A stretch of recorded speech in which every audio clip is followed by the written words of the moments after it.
Curtis Selby's time, breaking down the stories every view will unwind. From left to right, we'll see the light. It's balance we're chasing, no fighters fight. Curtis Selby talking it straight. Let's hear both sides, let's communicate. Politics and reason, let's find the truth. Curtis Selby's here to bridge it for you. Debates, insights, it's all on the screen. Curtis Selby, keeping it keen. Hit subscribe, stay a while, let's dive in deep with Curtis Selby. The combo's unique. The combo's unique.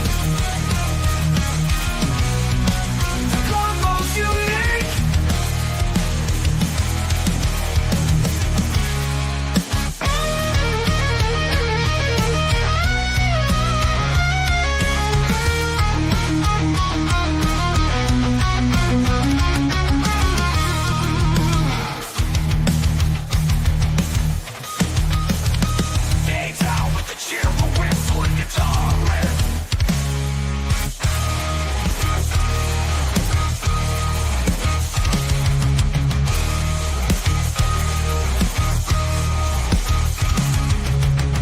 Debates, insights, it's all on the screen. Curtis Selby, keeping it keen. Hit subscribe, stay a while, let's dive in deep with Curtis Selby. The convo's unique.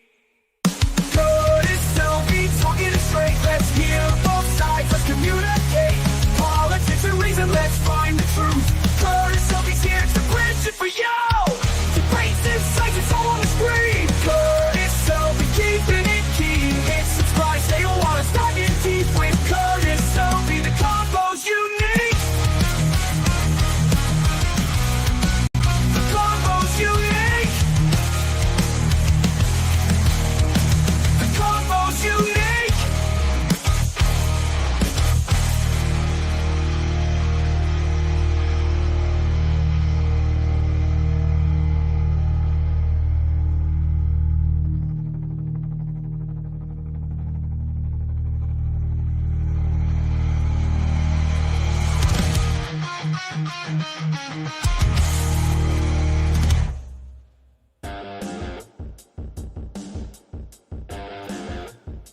Greetings, ladies and gentlemen. It is I, your scrambling, tired midnight blogger, what blogs in this case at 6:48 p.m.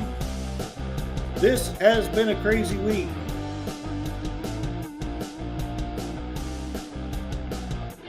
And this week is reminding me of why I don't often try to do collaborations. It seems like I try to schedule something just falls apart. So I haven't been able to get in contact with Toby, though it shows him online. He may be upset with me because, I don't know, but I'm just speculating because I procrastinated till last night to try to talk to him about the stream, and basically we haven't touched base, but that's at least 70% my fault because I just have come home exhausted every night and just crashed. So if you're out there, my apologies, it's my bad. Let me know if you want me to come to your stream or you want to come on this stream, or if we can simulcast in some way. If you're out there listening, Toby, who is Darkwoods Presents, he has a very unique view on Russia. Oh, he's here. Okay. I'm looking. I'm here, notifications, signing in, and technical problems. Okay, so we'll be patient with Toby, and he's going to join me on StreamYard. Okay, God bless you, Toby. Thank you for your patience and kindness. I am so not prepped for this, but I want to do this because Darkwoods Presents, I've bought one of his books. I've read, sadly, because I've been scrambling and running so hard, I've only read 2 of the short stories. And I got to tell you, 2 things. Full disclosure, these aren't Curtis Selby styles of stories. But in spite of that, I am finding myself loving these stories.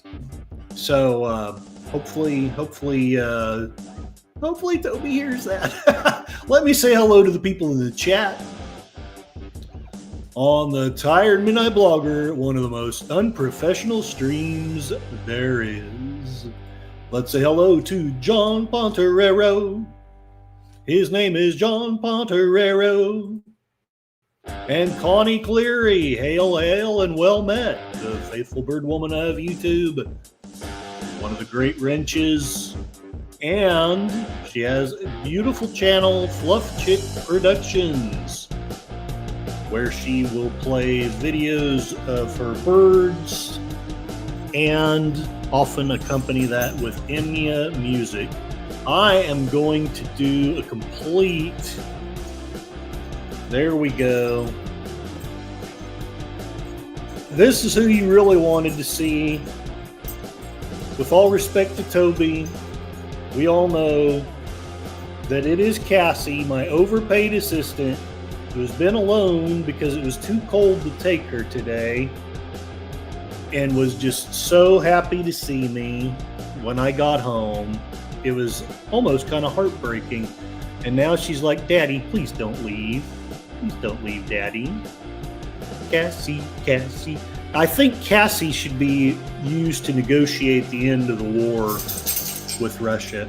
And while I do differ from Darkwoods in my opinion, I also want to say that I absolutely respect his view, because I think I know where he's coming from. And I really was wanting to do this interview. Let me check. Okay, he's going to join me on StreamYard. I hope. Did I send him the link? No, I don't want to start the cam. I want to check and see if I sent him the link. Listening to a tired old man after work, stumbling through tech issues, tired blogging. Okay, he is online. He says he'll join me on StreamYard. Did I send him the link? I think I did. You know what?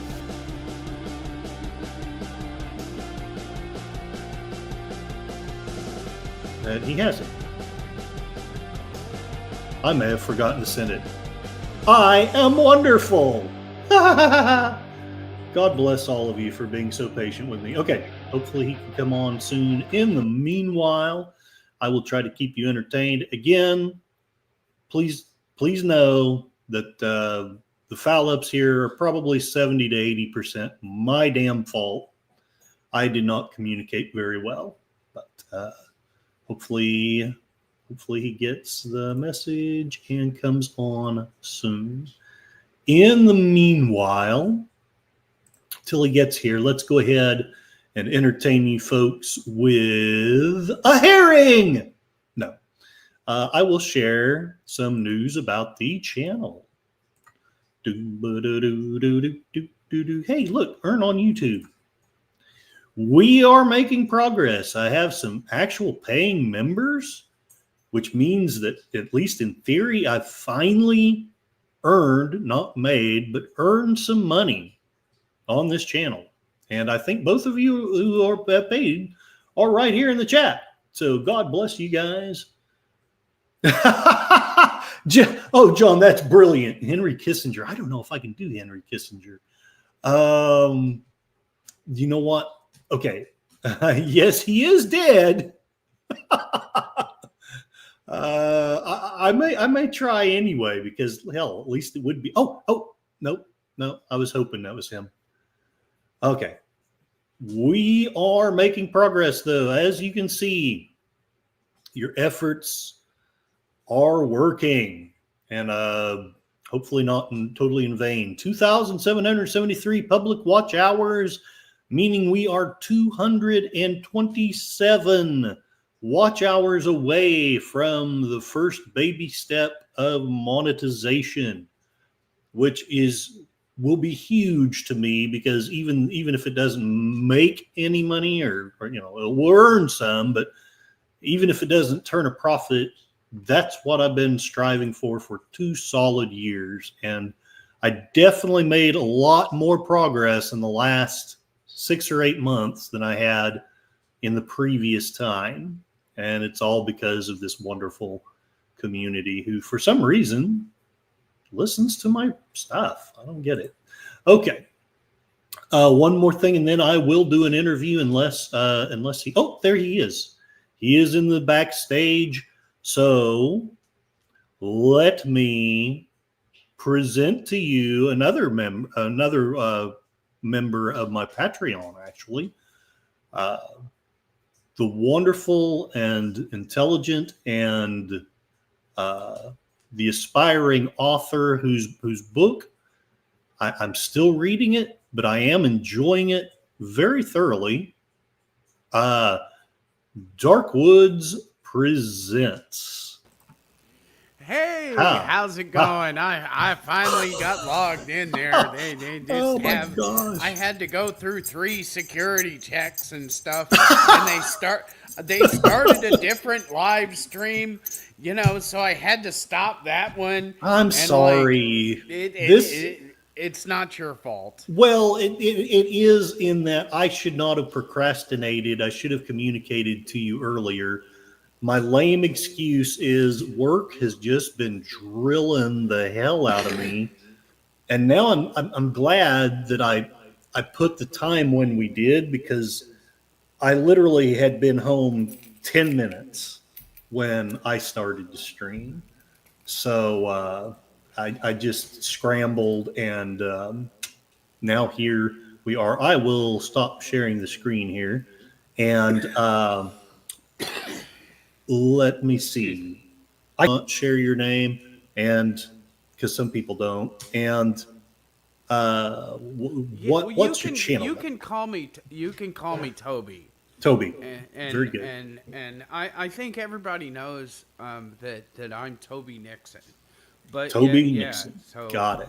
Got it. but I'm trying to kind of get away from some of these people that are harassing me. So Oh. I've kind of rebranded myself, Okay. I have had several attacks happen at my place Holy where I'm crap. living, and I have, these people are people who've have like restraining orders on me. One of them isn't named Mercante, is it? No, no, they don't literally tell you. Trolls, but dangerous trolls. Oh, they are incredibly dangerous, and Wow. I have, I have this kind of tingly feeling that like some of this stuff, Trump is going to end because they have to be getting their money from somewhere, and their Well, that's directions, true. and these, I I know I'm going down this rabbit hole, and I told Ah. myself I wasn't going to do it. But like, um, you know, they're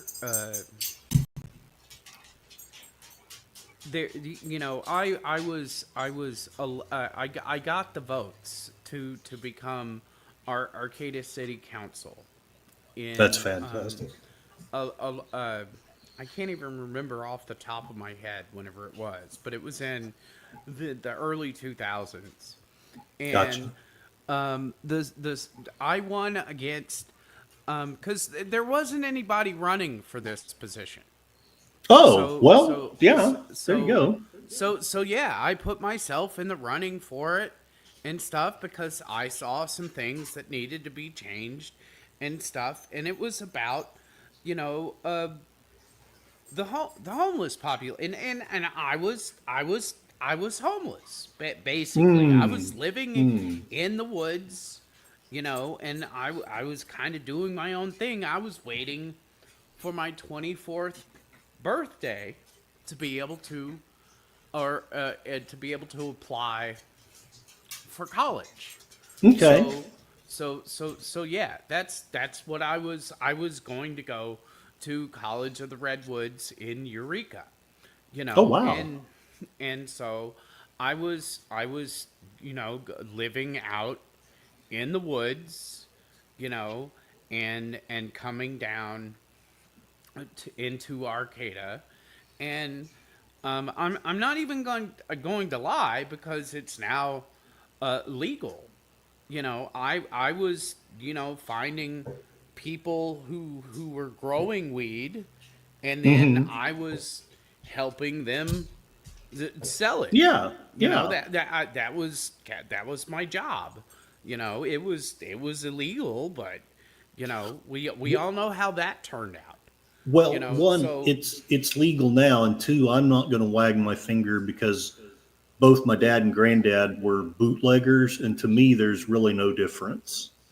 right. Well, So the thing about it is that there was something very interesting about whenever I was doing research about the current mayor, which which he bats. he stepped down Oh, because gotcha. of what I was talking about, because he had signed into law these 10 new homeless directed laws. Hmm. And one of the things that he said was that only homeless people drink 40 ounces and they do not pay taxes. Well, What?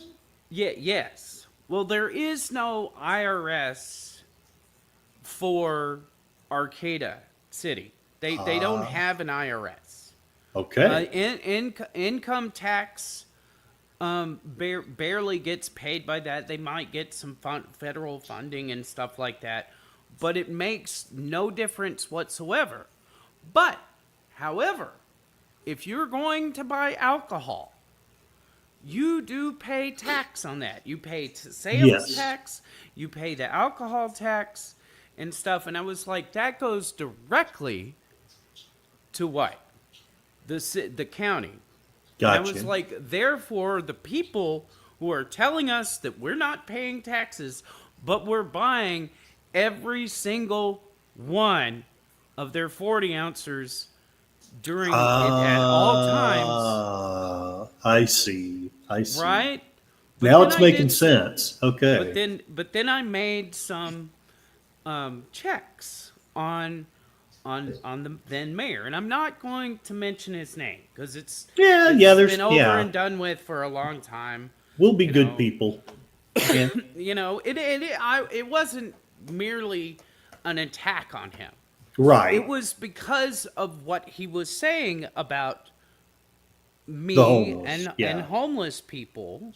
Right. And what I found out is that he had come to Arcata, grown weed, and then invested into the Arcata Brewing Company. Oh, wow. Of course he did. Of And course. So that's why he basically stepped he's down. He could not argue with that. so basically he was the California version of the Tulsa King, which I don't know if you've seen it, but that's what the Stallone character does is he sells weed in Oklahoma. So Okay, so Sly, he smokes weed with Arnold Schwarzenegger. I've I heard can't, that. I can't not like Sly, I right? yeah, I You love know, Sly. I love Sly. yeah, So, yeah. and for that matter, I don't I love Arnold, even though I sometimes get irritated with him, but I do love the guy. Let me say hello to Gorilla's Censored Thoughts, Kapla. Yeah, hi, Gorilla. Glory to you in your house, and thank you, as always, for that beautiful song that you made for me. Please check this gentleman out. He has a wonderful channel, and while you're at it, check out Darkwoods Presents. I hope I've given you a wrench, Darkwoods. If you would like to, I please feel free to share anything in the chat, and if I haven't, uh, I'll make you one. Well, So- I'm using OBS. oh, that's right. So That's right. Gotcha. Gotcha. so I Okay. mean, there could be, you might have to, like, if I Do have it. to Yeah. dig something up or something. You're fine. Yeah. Because I thought we were going to talk about Russia. Well, that's still the plan. Okay. Sorry, I'm sorry All I'm right. discombobulated. I'm but- going down some rabbit hole that I don't need to. No, you're Um, fine. You're introducing yourself. But like Yeah. whenever I won the votes, Mhm. and I won by this margin, this incredible margin, because the person who run against me was a police officer, and he ran against me because he wanted to get rid of homeless people, Ah, yes. right? Yeah, And yeah. he ran on that, and he got one more vote than the exact number of sheriff and police that he got. And I always joked it was his mother that gave him that one extra vote. Or his wife or something. It Yeah. was just a joke, you Yeah. know. I mean, but like, it was the same officer who had on two separate occasions accused me of assault on a police officer. Oh, wow. Now let me now Yeah. I was not convicted of this, Right. because the first time he tried to arrest me, he arrested me on private property, Oh, and he did not know that it was not a legal arrest, and it was Right. on my birthday. For 3 days, I had this simple warrant for possession of marijuana, and an Okay. insignificant amount, by the way. You know, Right. nothing to rattle anybody's teeth about. You know, and it was eventually dismissed.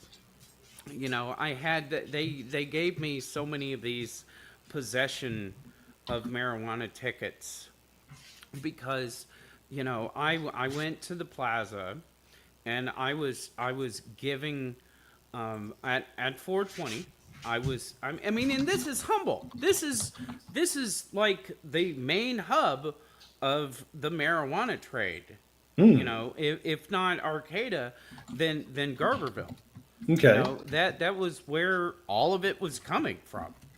You know, and you know, I felt that there was this two-faced sort of attitude about it. You know, there's this, you know, there are all these people who are getting rich off of this drug trade that are in the county and in the city and things like that. They're getting rich off of it, but they want to persecute the people who are actually like doing the sales. Right. You know, because back then there were no dispensaries. There was no legal way for you to do this. So you had to have people that did this. So a lot of these people came to work in that industry. You know, and that was why there was, you know, there was a 12,000, you know, I'm rounding up. There's like a 12,000 person actual people with residences, people that were not homeless, that like lived in Arcata. But then there's also like 8,000 people that aren't. That are just like living in vans. They're living in the woods. They're living with other people, you know. They're like out there just growing weed in the forest, you know. I mean, and that was a thing. That was like documented in High Times later. Right. So, I was trying to negotiate with the businesses because they have something there that, I mean, they have some you know, they're not essential laws. They have some laws like you can't have nuclear weapons or nuclear waste. It has to go around the city. And that's all fine with me. That's no big deal. They can go someplace else. But they did have a law did not allow large corporations to be in a certain district, and this was to Okay. protect their. And I had a lot of empathy for that because my hometown in East Texas, whenever Walmart moved in, all these businesses got ran out. Mm-hmm. All these locally owned businesses and stuff like that, and I agreed with doing it. It's not the whole city. Oh, I right. mean, you have like Safeway, you have, like other essential things, but like in this district in downtown, you if you were a corporation, you were not going to get in, Got you. I you understand. know, and that ultimately is kind of fair, you know. Like they had gas stations and grocery stores and stuff like that, but nothing that would compete with those small businesses. I understand.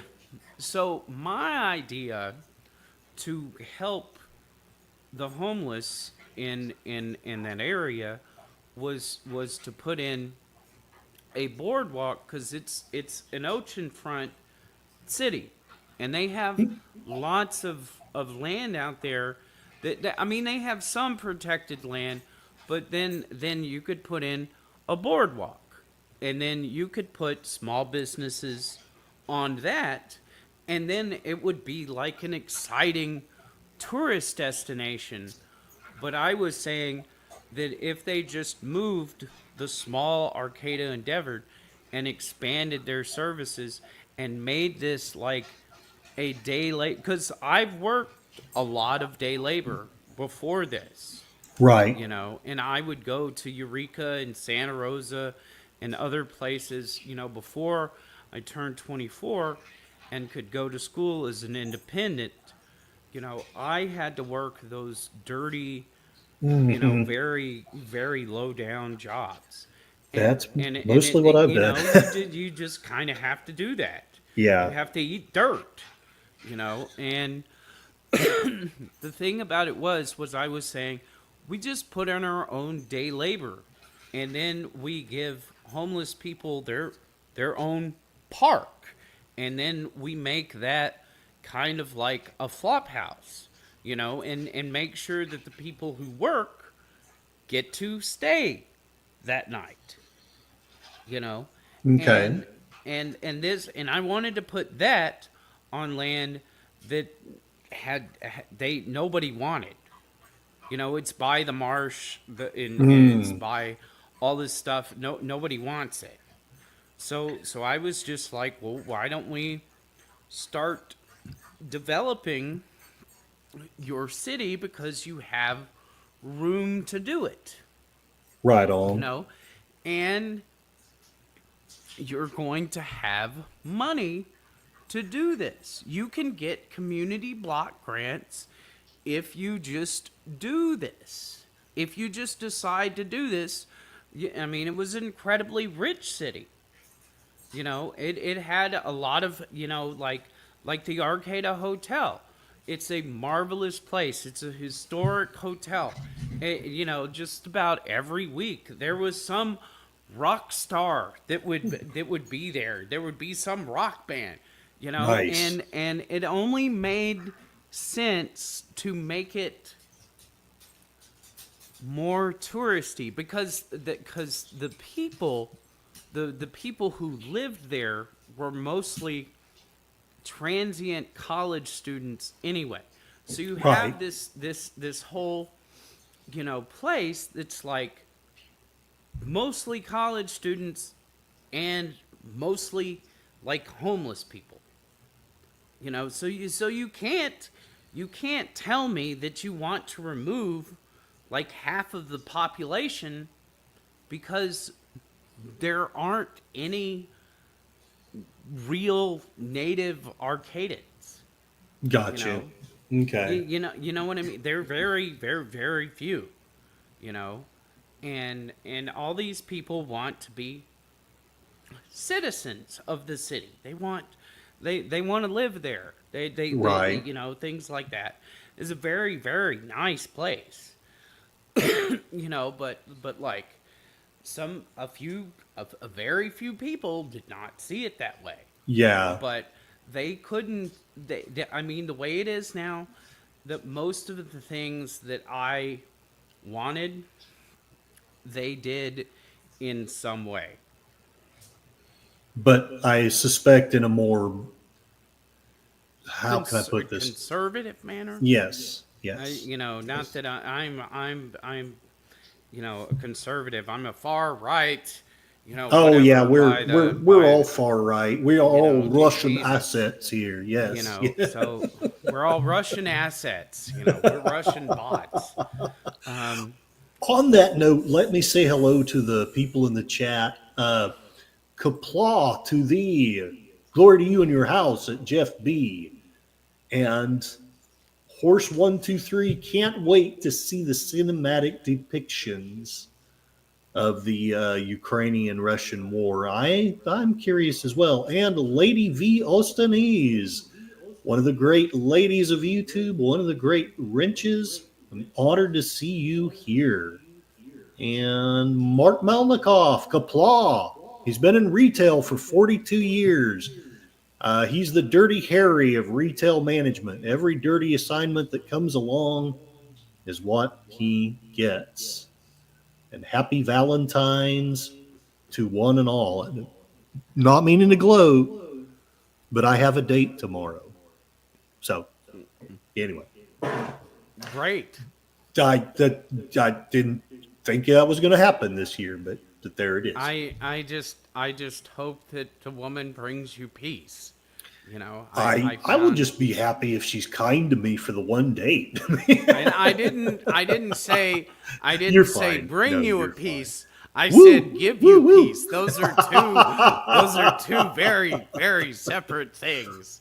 And I don't mean to cut your story short, but Horse here is reminding us that basically the topic is the Ukrainian war, and I am discombobulated, but let's go ahead and begin with that if you don't mind. Well, yeah, I just you know, other than saying I'm an author, you know, Yes. I went to college for 16 years and became an information systems architect. Oh, Some people might have to look that up. I would have anyway, to look that up. You know, I write technical manuals. Nice. I architect the way that network systems are put in. I pretty much know everything that there is to know about the internet in the United States and most of the world. Have you talked with LDG Free the Net? I recognize that. I've seen that person in chat, and maybe I've caught like a couple of. I might put a bug in his ear about you because that kind of expertise, basically, he has a similar. It's not exactly the same, but he has a very similar resume, or however you want to put it, and he's trying to set something up. But that's for later. So essentially, the reason why we're wanting to listen to Darkwoods is you have experience with the hard knocks of life. You know what it's like to be bullied and stand up to the bullies. And lastly of all, you have done a great deal of research about Russia, about this war. Can you tell me some things about what research you have done and what has led you to the opinions that you have? Well, first of all, I would like to start off by telling you who my dad was. Yes. A little bit. Yeah, please. Because that plays a lot into where I get, and how I evaluate the information. Basically, whenever My father was in the military for 27 years Wow. until 1982, Hmm. and some of the things that he did. I mean, he did he did 3 tours in Vietnam. He didn't complete one of them because he was basically a POW, even though he never acknowledged that, but Wow. he was, because he was with the Montagnard, who are our allies in the Vietnam War. They just wouldn't let him leave. They thought that he was too essential to what they were doing, but he negotiated them as mercenaries to the United States military Hmm. instead of us fighting them, because the U.S. military, could not differentiate their camps or their people from the Viet Cong, and they were an indigenous rebellion against the North Viet Cong. Yeah, I've heard a little bit about them. Um, I studied martial arts for a little bit of time with a pretty nasty guy, uh, but he talked about being in Vietnam and how the Montagnards were just nasty fighters. I guess Well, they they had were. been, I mean, they lived in Vietnam. They had been there Yes. before France came in and stayed with us until we left. And then most of them, we gave them citizenship because they were our allies in the United Yes. States, because they served an intelligence and also a backup to our special forces. Right on. And that's kind of, my dad played a large role in that, you know. But anyway, the subject is Russia. So Right on. along the same lines, my father um, did some interesting things in East Germany, where he could speak German like a natural speaker. So he Wow. pretended to be a German general, and he went in to the gulags and he said, "Well, I'm going to torture this prisoner, and you can't tell anybody." And he would convince people of this, and then he would come out and he would say, "Oh no, this that I need to take this guy somewhere, and we need to do things that you're not going to agree," and he's never going to come back, and he would convince the Germans, the East Germans, of this, and they would release him he did this, like, I mean, I don't know how many times, but it was like 30 times he did this before they caught on. Wow. you That know is s- and amazing. and he was a demolitions expert, and I don't know the details, but he did go in and destroy manufacturing in Russia. That's incredible. And this is why the truth is that we are not Russian assets. Don't get me wrong. I've studied a little, like a shallow amount of about Russian culture, and I have respect for the people, but I am not fond of the communist regime at They're all. So the Russian people are very different from us.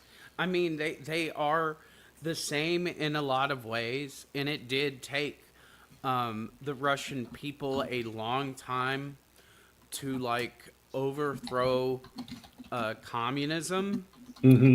But it was just one day they woke up and realized that they all wanted to be a democratic republic, right, and that's essentially like what happened, is that nobody wanted this stuff anymore, and it was going to have to change.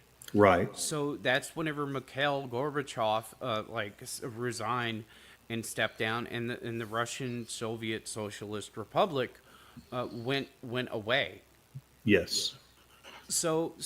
And to go into this, because a lot of people are saying Putin is a dictator.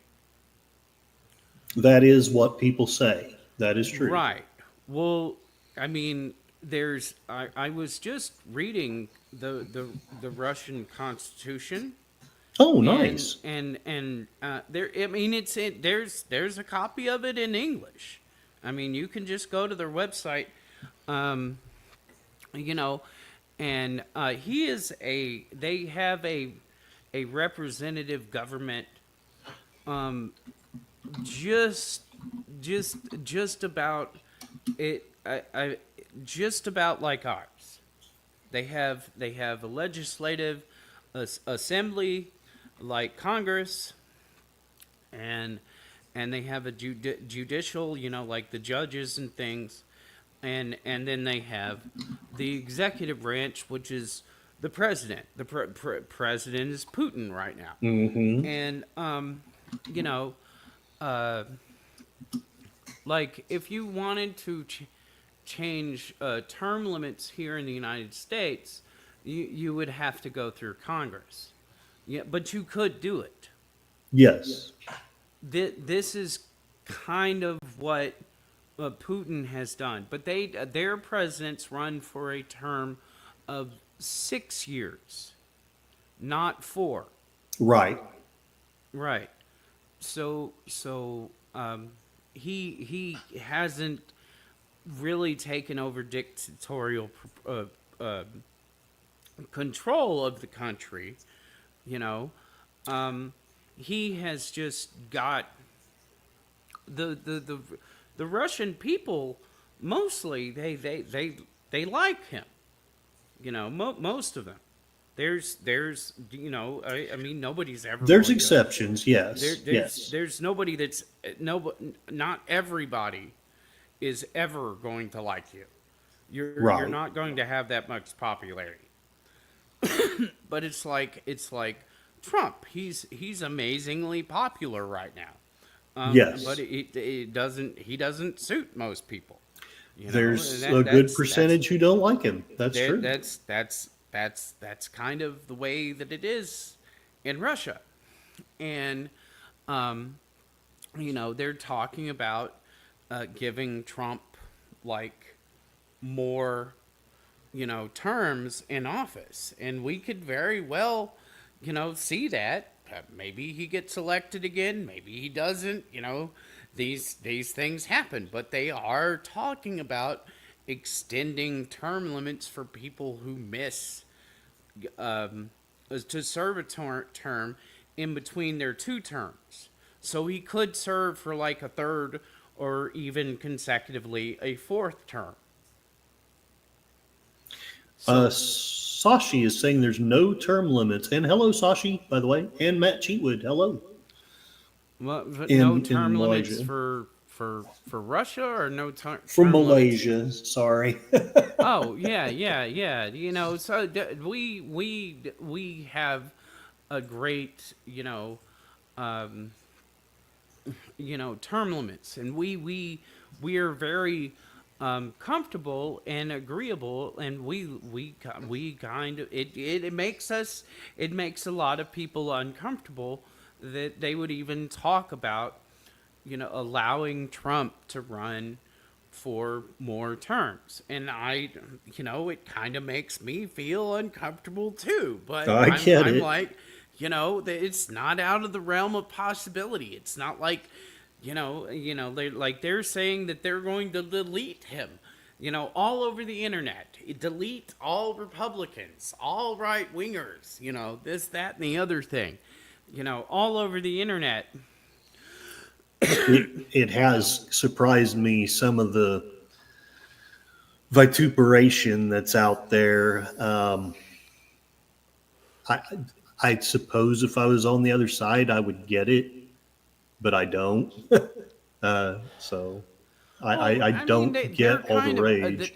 the Democrats right now. I believe are a little bit spoiled because for like ever since Reagan got out of office, they've mostly been in control of Congress. Mostly, yeah. There's been a couple of stints where the Republicans Have had it, had a but it's majority, pretty but rare. it's Yeah, pretty, so they are acting like spoiled, like it belongs to them. Well, this is a representative democracy, and the pendulum has swung the other way, right, right? right. Okay, but in Russia, okay, because we're talking about Russia. Yes, But I just wanted to tap on that because people don't understand because Putin has been in office for like 20 years. he has. They made a great big deal on the news about how he'll have been the longest running head of state for Russia since some czar way back in the 1700s or something. And I don't even know if that's true, but that's what the news was reporting, and of course that's a great big deal. And Well, I for find it funny because the guy keeps getting elected, you know, yeah, and even if it's the least bit fraudulent, I hate to even, suggest that it might be because I don't think so. But like we don't know. It would be speculation to even think that. yeah, that's the deal. We don't really have a great understanding, and I'm not saying that I necessarily agree with you, but I don't have the knowledge to refute you. So I'm just going to, you know, listen. Let's just humor Russia and Let's say just for the sake of the conversation. just for the sake of conversation that he got those votes He's and that legitimately election elected. is legitimate, Yes. which it is extremely in the absence of any evidence at all. We have to think positively is what I'm saying. Yeah. We have to think positively. Well, And I've really, I'm not a big binge watcher of like Russian TV or any right. of this, but like if my new if our news tells me something about what Russia's doing, it's I don't just listen to our news because I know that our news they're it's run by human beings Yes. and they all have their biases and they're not completely they're fallible. Yes. I'm not saying that I mean this last week with what everything that MSNBC has been putting out about Trump. It's got my neighbor. Well, she's calling Elon Musk a dictator and Yes. the just Elon being in the Oval Office. We didn't elect him. We all of us Republicans knew that Doge was coming in and that Elon Musk was going to be ahead of it. So if you say that nobody voted for him, I voted for the guy who was going to Yeah. make Elon That was fucking part of my determination. Agreed. do Doge. Exactly. Jeff B is saying Putin has gotten around term limits in Russia. Gorillas is saying asteroid 2028. And Lady V is saying, have you seen Putin riding the bear horseback? He can do what he wants.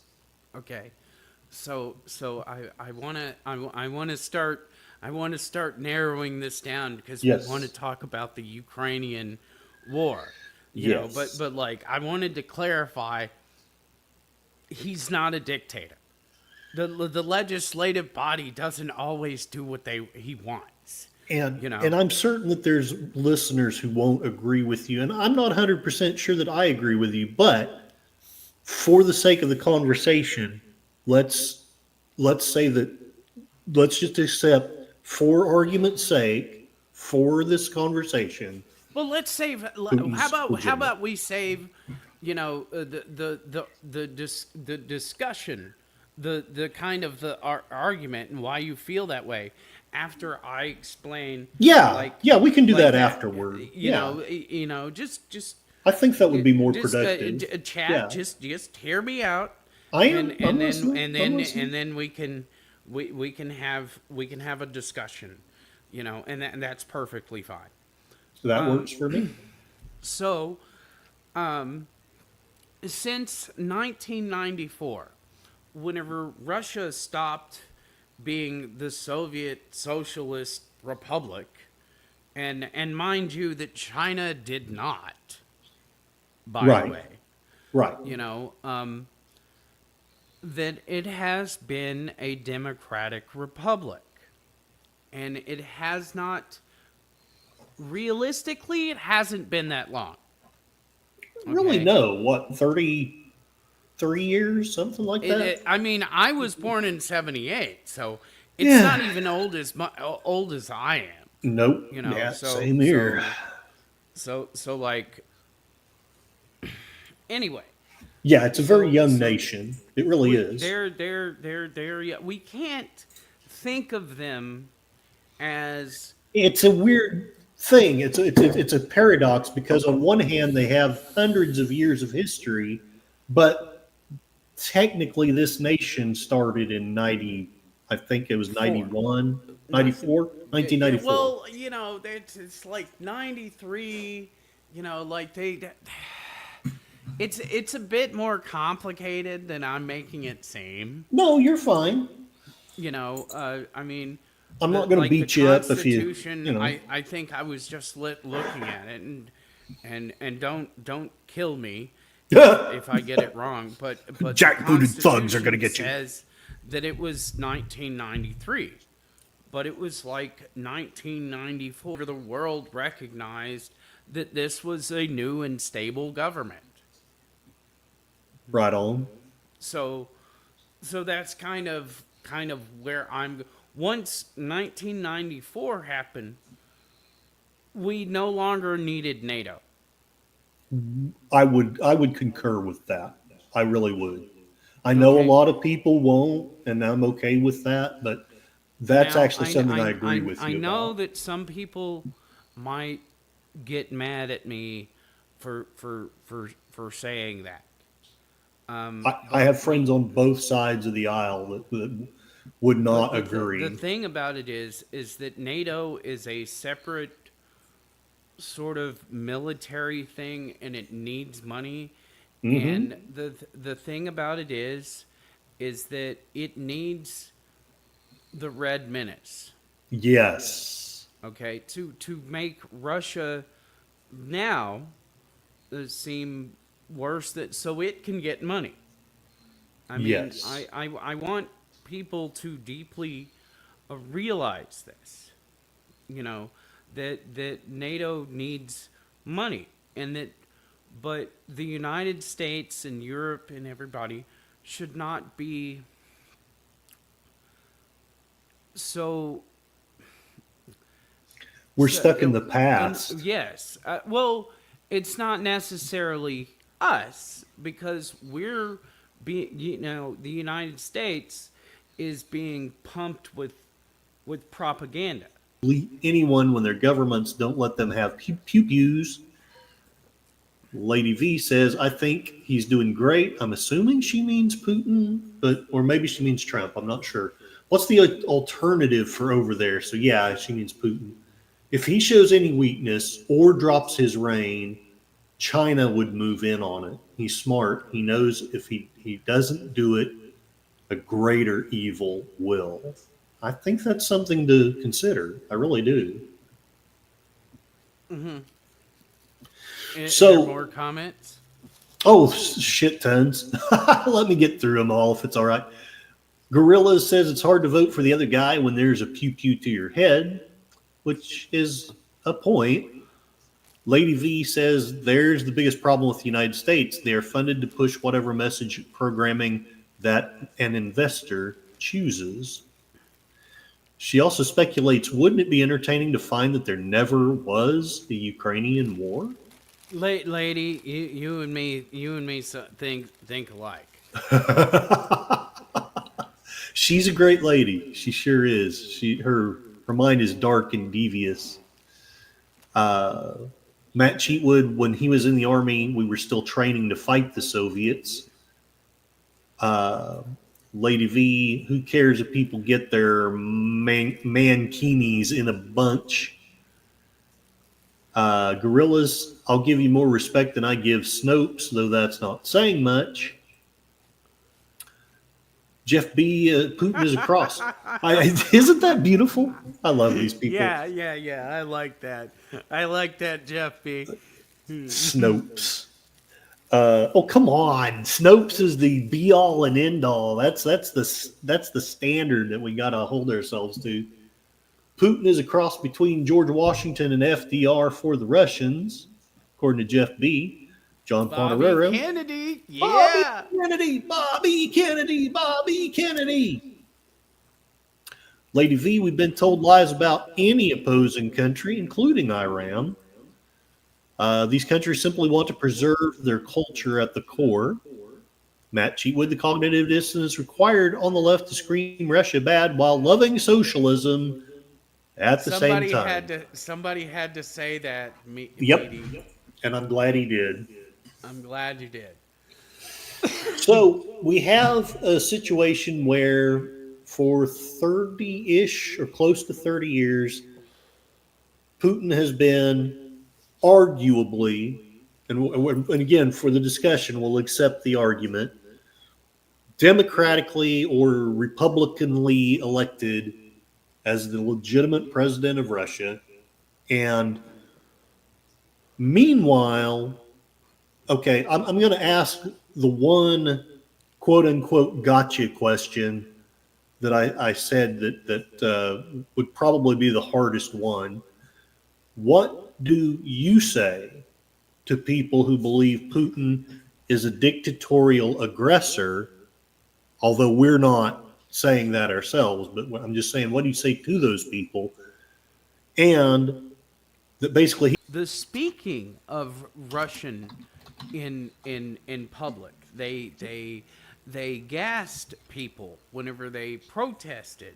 They poisoned the water of the communities, because a lot of the Russian infrastructure goes through Ukraine, so they actually have access to the water from and other things, gas and other things from Russia, and that's totally fine.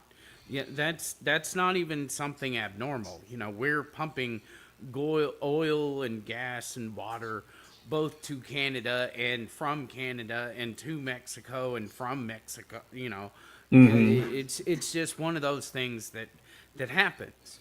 But the Ukraine was and the reason why their infrastructure is so intertied is because Ukraine was a part of Russia whenever they put the infrastructure in. Yes. They were part of the Soviet Union for 70 years, something like that. So yes, there has been kind of this ongoing thing between Ukraine and Russia, you know, and this was even before Zelensky got in office, which I think he's much more illegitimate. Was trying to negotiate with NATO and saying, don't do this. You know, don't, you know, I am not the European enemies. I am not, you know, the U.S.'s enemies. Exactly. We don't need to do this. But like they've done things that antagonized Russia, and one of those things was they were, basically some of it was they were giving money and to Zelensky, and Zelensky was favoring NATO over their brothers in Russia because they are just they're so interconnected, but like this new government, like under Zelensky and others, they just hate Zelensky, and I thought it was Exactly. I thought it was very, very funny, that a lot of the LGBTQ plus community was like, backing up Ukraine because they they don't they don't think that that's cool over there. There's there would be none of that under Zelensky, and then they had the white supremacist groups that were out there doing operations Hmm. against the Russian invasion, and I won't deny that it is an invasion, It is an invasion, yes. but it is. See, Putin thinks that like he's going to go in there and he's going to save the people because Ukraine is not doing well. It wasn't, it was having a big financial problem. Right. And in order to get money for its economy, they were trying to nudge, NATO, which Ukraine does not qualify to be part of NATO. Well, not under the terms of the treaties we had before, anyway. Right. So, but he thought he was going to get in with NATO, and thought that would, save his country. But like the thing that they, what really got to me until we voted Trump in was that I was scared every day of a nuclear attack because Biden would have given this fool that wants to strike Russia with nukes. Okay. But like even before this happened, Russia was doing what John F. Kennedy was doing whenever Cuba brought nuclear missiles, and they weren't even in Cuba.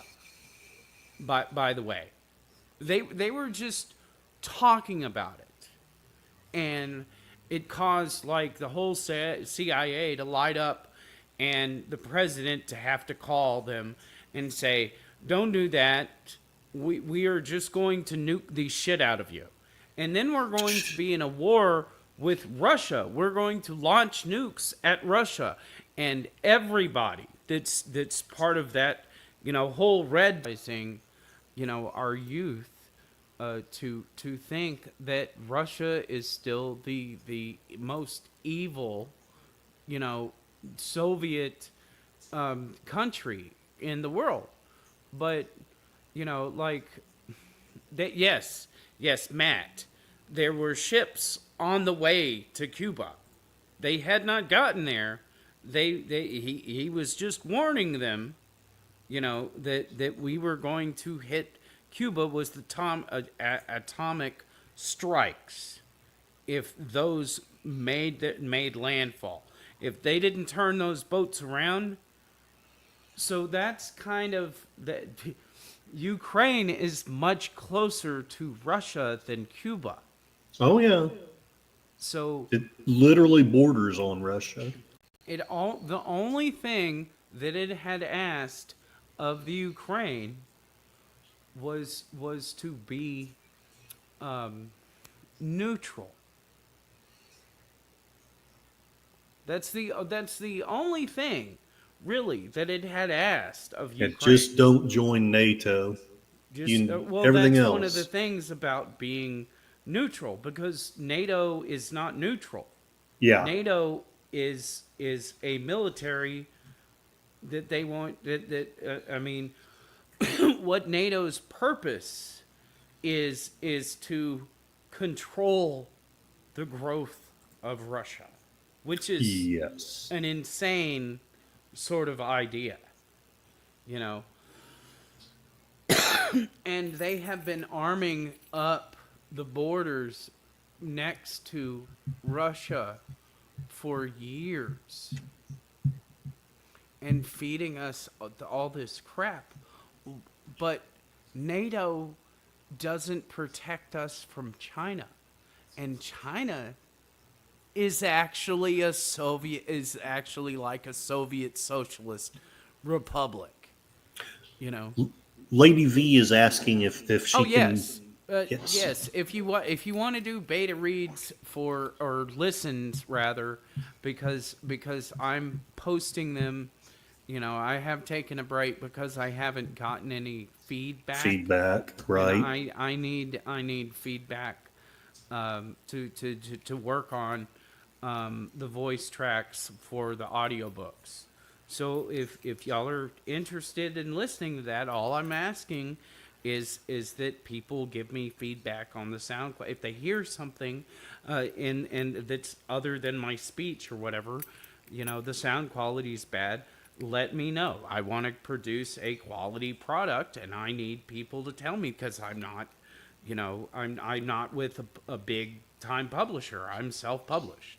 Yeah, and I do want to talk about your books probably toward the end of the stream, but Yeah. Well, basically, China and its ideas for the United States has been unleashed on us. And we have been completely unaware of that. Curtis, are you trying to tell us something? I am. I'm hinting at something.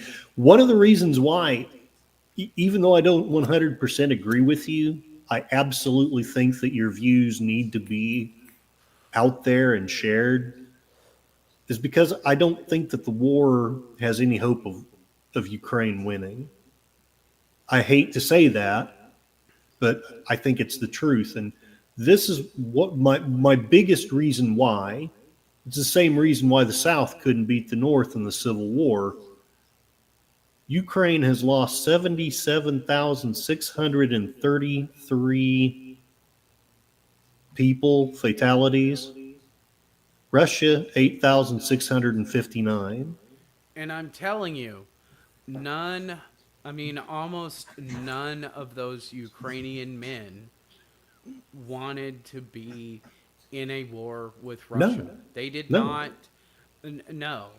They may have wanted sovereignty for their country and everything like that, and that's, that I think that that's okay with Putin.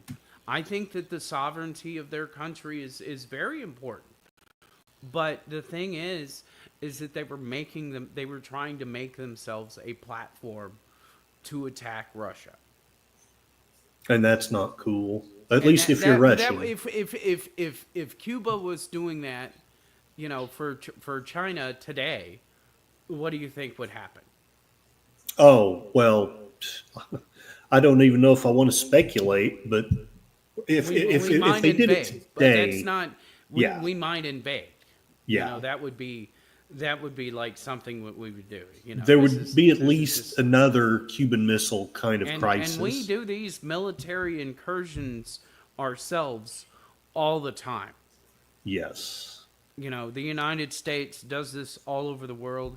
If I told you that just the stuff that they're putting on the news is just like 1 or 2% of what the United States is doing right now, I don't think you could imagine the amount of military incursions that we do on a regular It's basis, crazy. and not just the things, it's not just the Middle East. It's in Africa, it's in South America all the time, and if you have had a security clearance, like I had a security clearance because my dad could not, drop me at military daycare without me having a military ID and having a security clearance, because some of these places, they don't advertise, they're not talked about, they're private military bases doing research or whatever. Some of them were. I wouldn't know, but like you just can't go to them. You know, so I had to have a security clearance, and whenever, I was first like looking at jobs that I wanted to get, and I had this high range of skills that the military and the government wanted, and I had a security clearance, but a lot of the things that they wanted me to do, I was just like, no, I don't Yeah, want any part of this. part of I don't that. want the control over, because I'll tell you one thing. The internet, the ATM relays that we have right now for the internet, were some of them were the same ones, because the internet came from the command system for nuclear missiles. For the president to give orders to blast nukes, we are communicating on it right now. Mm-hmm. And every single one of those transmissions that are sent through an ATM relay is checked. So if anybody ever thought that they had any shred of privacy, on the internet, just remember that this is built on a system that checked it like 100 times from the White House to its pointed to the nuclear missile site. Just remember that whenever you're using the internet, that's what you're using. You know, um, so whenever do anything on the internet, it is known, it is tracked. There if you're being identified. That's why they want devices. They don't want you to get a phone that isn't connected to your credit card information anymore. But yet Because somehow we can't get open the phone of the Trump attempted assassin. I think that's interesting. well, see, that's all lies. I Because know. they can They and can they do it. did. They not only can, but they did get into his phone. They just won't tell us what was there. And you please fact check me that they did get into his phone. Yeah, let's do that. Let's do You that. know, What was his name? Thomas. Thomas. Did the feds ever unlock phone of Thomas Trump's?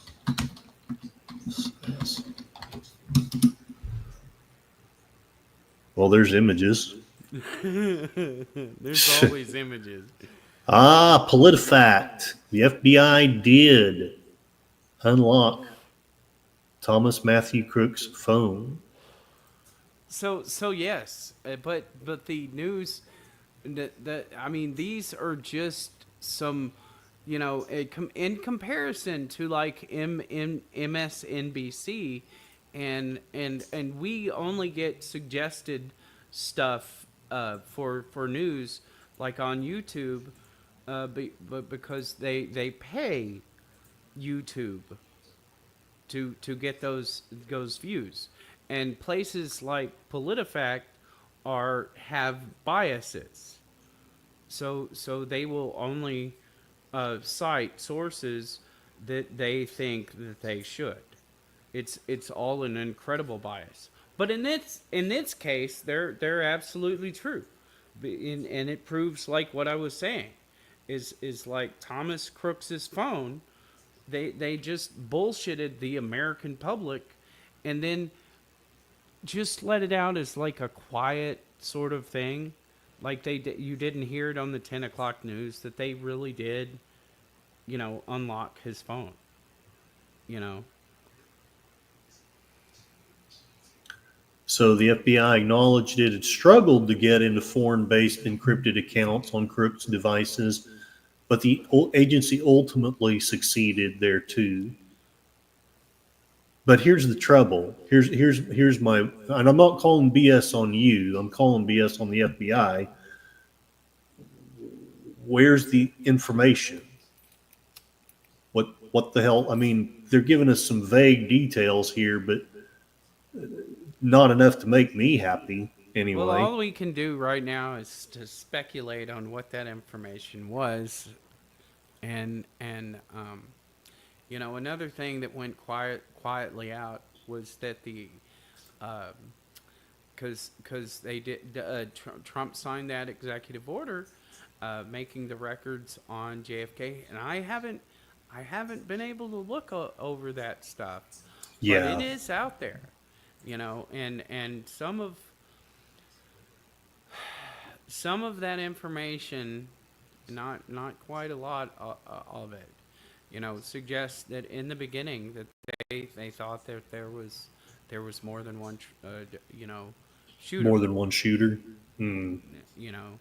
And that's the amount of limited information that I have. I hear you. It would be a whole nother show to tell you about the JFK, because I thoroughly researched that. I've thought about doing a show about it, but it's so hard to verify some things. For me, Well, anyway. it's been so long, you know. It's like what happened with MK Ultra. They released, the CIA released 1,000 pages to Congress, but like it only talked about a couple of things that they were doing underneath that whole project. Like the rest of it had not been redacted. It had been destroyed. Mm-hmm. Like sometimes whenever the government does things, and it will not carry a record of it happening. So even if it's labeled top secret and they have that information, it not only doesn't get out, sometimes it doesn't get released to the U.S. archives. It's destroyed. And I speculate, and a lot of other people speculate, that the MK Ultra program,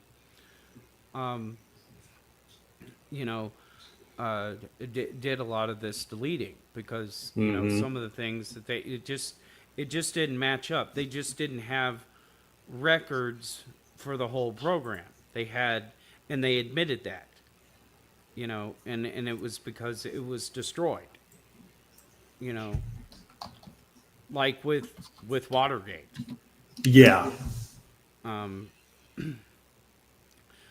So we don't really know.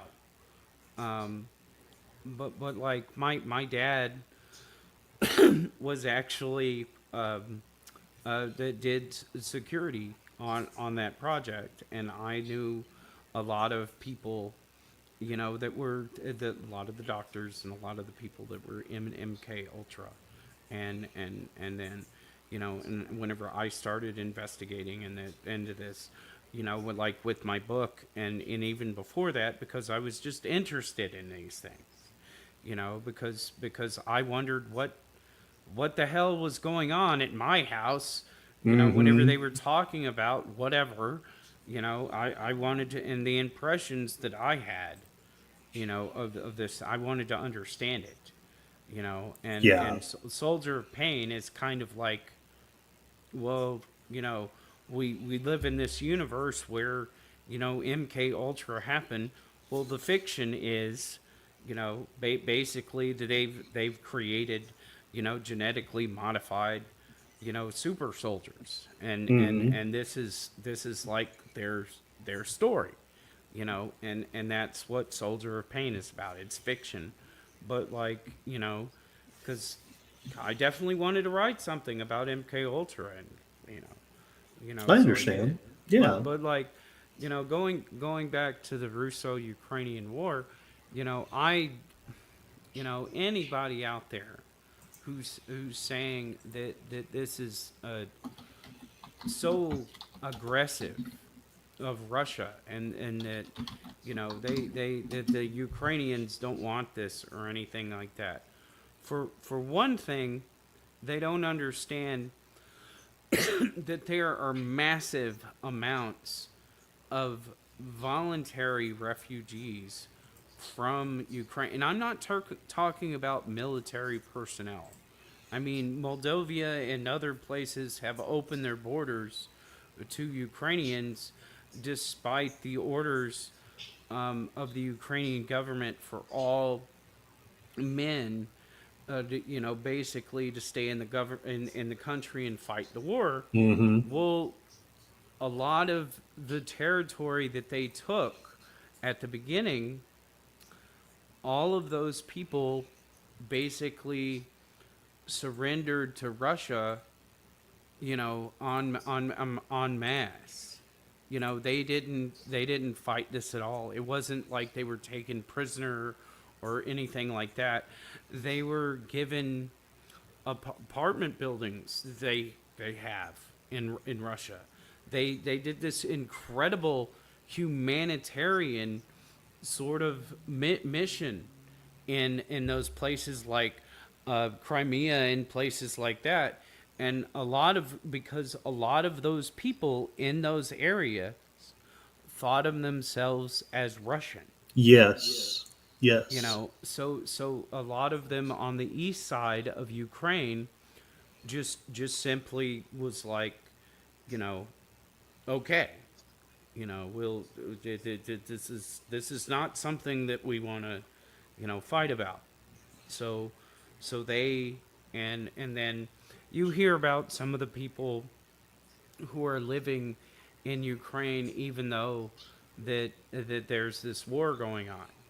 But like some of the United States based reporters who have gone over there in spite of the fact that it's a dangerous war zone.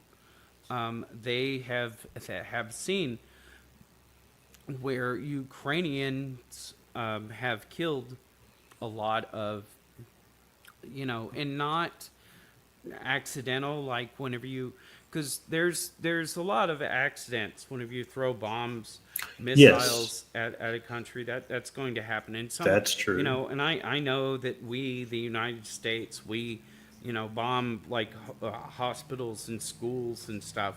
And that's why I didn't want to go into the Air Force, because my eyes are so good. They wanted me to sight bombs, and I was like, I would never No. sleep again, Yeah. you know, because you're ordering me to see something that I don't want to happen ever, Yeah. you Yeah. know. Makes um sense. you know, so but like, you know, a lot of Ukraine, not only with the territory, I mean if it was some sort of very aggressive thing to the Ukrainian people, I think that a lot of the Ukrainians would have fled towards Kiev instead of into the invading army. Yes. That You makes know, sense. so and so that's the reason why I kind of, I mean, those are two reasons why I support, you know, Russia doing this incursion, you know, into Ukraine, you know, for the safety of Russia, and its brothers and sisters in Ukraine. You know, all of this theater about how, you know, Ukraine is trying to keep, you know, their sovereignty, and their sovereignty is important. It You really know, is. don't get me wrong, but the thing about it is that a lot of these people in the east of Ukraine and Crimea, you Hmm. know, they thought of themselves as Russians, and you know, so they just they just started going east and met the Russian army. You know, they and the Russia has really not and whenever Ukraine invaded into Kursk, they had a lot of people from the Kursk area just back up into Russia, you know, to get out of that zone. They did not go into Ukraine because Ukraine, they don't want to be under that government of the Zelensky Ukrainian government as it is now. No, and I have heard that essentially there was a coup back in, I want to say 2014, and that coup was supported by certain United States alphabet soups. Did you want to say anything about that? Well, I can't. I mean, I've heard that too, but I can't speak to that because it doesn't really have any sort of validating Bearing. information. Okay. You know, I Okay. mean, I would love to cheer that on, you know, but like there I cannot point to any sort of thing that validates that. I I got know you. that the people of the country of Ukraine were not happy with Zelensky. Were not happy with their government. You know, and I know that the people in Crimea and a lot of the people in East Ukraine, they thought of themselves as Russian. You know, Hmm. those are two things that I can say and stand behind. You know, because if you call them, if you talk to those people, they will tell you that. You know, you can verify that. Maybe you can't verify that with network news, you know, with Right. MSNBC or anything, but you can talk to them. And some of our, you know, journalists that are on YouTube are in Russia and the Ukraine reporting from the perspective of the people in that area, and not just them, but they're going along with some of the special forces. I can't remember what he's in my he's in my YouTube. I'm subscribed to him, but there is excuse me. I'm That's just good. gonna I'm just gonna look over here and see if I can't see Patrick Lancaster. Okay. Okay. I'm sharing my screen over here, but Okay. like this guy has really, you know, just gone in there as like an independent reporter. I mean, you can see it on my stream because I'm also streaming. Oh, okay. Great. Yeah, Okay. let me see if I can't. I'll share my screen. Let me get. Hold on. I'm looking at it on Opera whenever I should be looking at it um, in Chrome to be able to share it.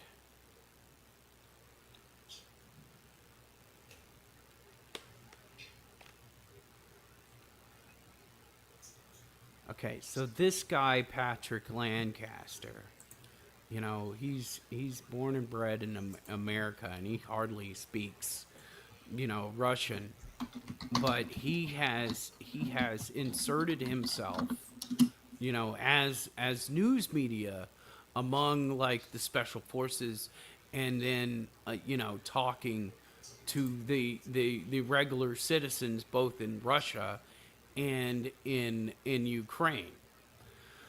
And he's doing a wonderful job. You know, this is pluralism in journalism, and this is very important that we protect this kind of work. You know, he's not a Russian bot. He is from the United States, and he is putting on all this gear because it's really dangerous, you know, over there to like walk around. I mean, Jesus. You know, so like he's putting himself on the line to try to understand both sides, because we're really only getting, you know, part of the story from our mainstream media, you know, and then we should be looking at guys like this and other channels. You know, we should be really, if we're going to if we're going to support this war with our money, you know, as taxpayers, we need to be informed all the way around. Exactly. You know, and there's nobody else that's going in and doing the work that he is. We're just taking sound bites from Putin and then sound bites from Zelensky, and then saying that that's news. And we really need news people on the ground. And one of the reasons why Russia has allowed him to do this is because they don't have many journalists wanting to go over there. You know, Yeah, I can imagine. These big companies are not. They're in Kiev. They're not in Russia. They're not trying to get information out of Russia. They're being the bullhorn of the Ukrainian government. You know, and people need to see it like that, because they do not see. You know, there's a whole bunch of people who have been on this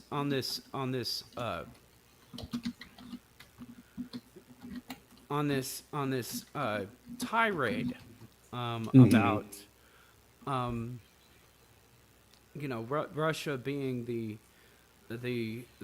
ultimate aggressor, and they're just evil and stuff, you know, for doing this. And you know, we've got to understand that if something like this happened to us in the United States, we would be doing exactly what Russia is doing. You know, and I think that people, you know, don't understand that. They're so, you know, a lot of the lefties are brainwashed into this. But like, you know, Trump said even today about, you know, Russia, this war would have not happened if Trump had been in office, because Trump would have been like, we're not going to give you money to go to war with Russia, because you're not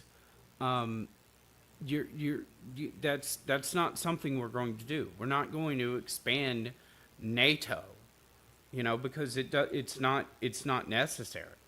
You know, Right. Russia. I mean, I tried to find, you know, news articles about the fact, because you know that you know that Russia is in a mutual defense pact with China. Yes. Okay. Well, before Putin and Russia offered that to China, they offered that to the United States. That I know that Putin said that in his interview with Tucker Carlson. I know that. Right. So we missed a great opportunity.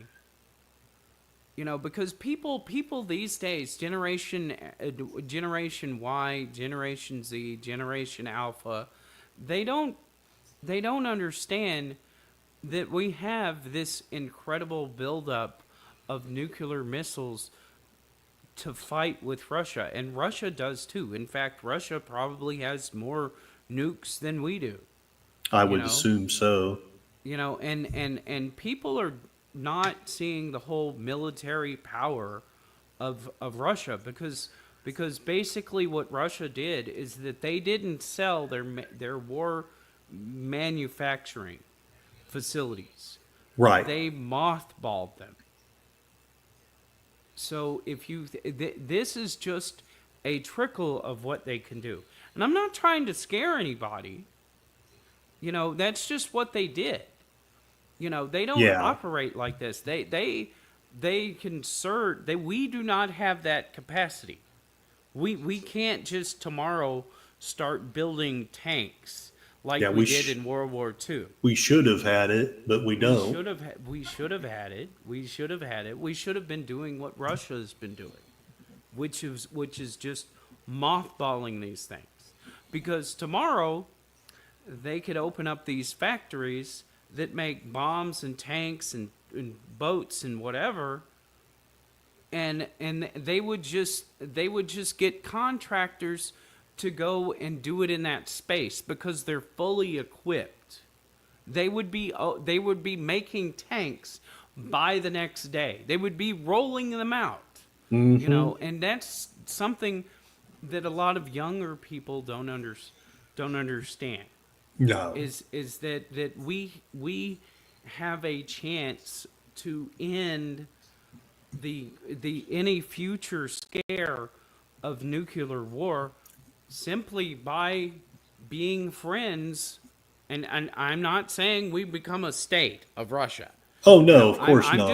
just saying that if we had entered into a mutual defense pact with Russia, the only thing that we would have ever had to fear anything of would have been China. For this foreseeable future. Exactly. So we erred in our decision making process because we did not do that. I think that was an error. If that is true, which I believe it is, I think that was a terrible wasted opportunity. But it's like you say, NATO needs that bogey. They need Russia propped up to be the bad guy. If you don't mind, I'm going to get caught up on the chat. Yeah, go ahead. I'm gonna stop. Sharing I'm for a gonna bit? stop sharing. Okay, okay. Space screen. Fraggle, Kaplaw. Glory to you and your house. Release the Epstein files. Matt Cheatwood also says, along with those, the JFK files, UFO files, dump them all. Well, yeah, Matt. Those. If it's not connected, like if it's not connected to our troops on the ground, and it's like something that won't. I mean, there are some very legitimate things that we need to keep secret. Yes. We have technology that nobody else has, and the American public doesn't know that we have. Those are things that need to stay secret.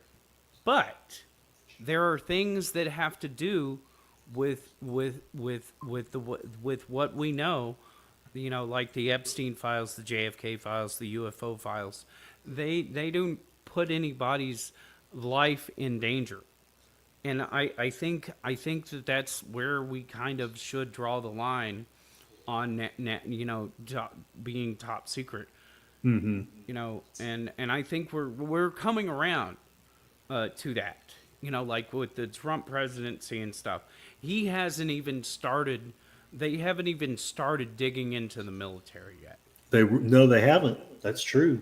Okay, so this year, y'all need to people, that are watching this. I suggest you keep your ear to the ground. Because a lot of this stuff is probably going to come out. And we're escalating very very fast towards that standard, that if it doesn't put our agents or our people's life in danger to release the information, that's going to be the deciding factor, because that's the way that it's supposed to be. Yes. Although nobody really, we don't know who controls that, but we know that the president and Congress can release things to the public if it's provided. Yes. But things need to change. Oh, you know, 100%. so keep your ear to the ground. You know. John Pontorero is asking if didn't Trump form a task force this week to handle all that stuff? And I thought that they had, but maybe not. Matt Cheatwood, I've been watching the U.S. slowly realize the government does not answer to the people. And interestingly enough, Matt says that he thinks his father was one of the test subjects in MK Ultra. It's a small world, Matt. It's a very small world. Yeah. Jeff B. hopes the administration staggers the release of the files to allow the public to properly digest it all. Matt Cheatwood responds to John Pontorero, it would be nice if Trump actually managed to release anything without getting JFK'd. He also says Russia has a history with Ukraine. Don't forget the Holodomor. And that's definitely something to think about. There was basically a state. Yeah, let's explain that for the people in the cheap seats. Go for it, man. Go for it. Oh no, I was talking to you. You explain. Oh, sure. The Holodomor was basically a state oppression of Ukraine. It caused a famine. They were trying to destroy their culture. I cannot remember how many thousands died. I was talking a little bit about that earlier, but yes, I don't call it the Holodomor. They these names like, the Holocaust and the Holodomor. They'll have more significance in the future. Basically words like the Holodomor. We kind of understand what was going on, and that was one of the reasons why Russia invaded the Ukraine, and we cannot forget that. Thank you, Matt, for bringing that up. And hello, Darth Plato. Welcome, welcome. I hope you are doing well. Matt Cheatwood, screw Russia. I will never support invasions. Russia is striving to have a defensible border, has been for centuries. They cannot stop until they take Poland and the Baltic states. I don't think they're ever going to do that.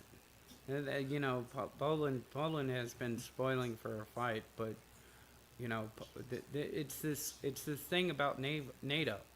NATO really is the aggressor in all these things. NATO is behind it. At least in the last couple of decades, it seems like it is. Well, we're talking since '94. Yes. We're before that, NATO had a purpose. Now NATO is trying to make a purpose for itself.